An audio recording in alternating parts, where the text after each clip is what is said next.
په عمومي ډول که ووایو د نیمایي څخه ډیر خلک پر ځان لږ باور لري.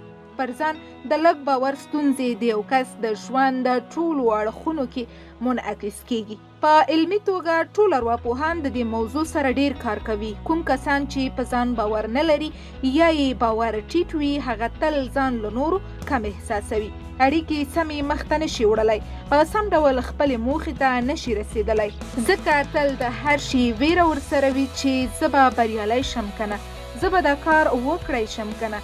تل په همدې فکرونو کې وي. همداسې نورې نښې هم لري چې دلته یې در سره شریکوو.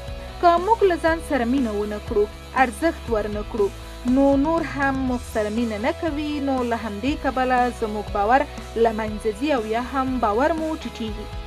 ځان ډیر بوخت ښکاره کوي، په اسانه او په آرامه توګه خپل کار مخته نشي وړلی. کله چې کوم کار کوي په دې فکر کې وي چې دا کار به سم وي کنه.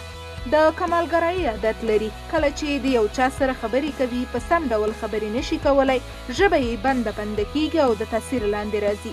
په اصل کې په مطلب څوک نشي پوه کولی. خپل ظاهر ته ډیر رسیږي. تل په دې فکر کې وي چې څه وکړي تر څو ښه ښکاره شي او د نورو وګړو د پام وړ وګرځي. بدلون نشي منلی او له بدلون څخه ډاریږي. تل غواړي په یو ډول واوسي.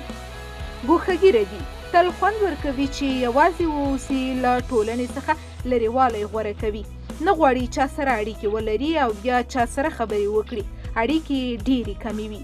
په ځان ټیټ باور د ځینو لاملونو له کبله رامنځته کیږي، لکه د ماشومتوب ټیپونه، کومه پیښه چې ماشومتوب کې راڅرګندېږي یا هم د کوم ناخوښ چلند سره مخ کیږو چې هغه خاطرې تر لویوالي موږ سره پاتې کیږي.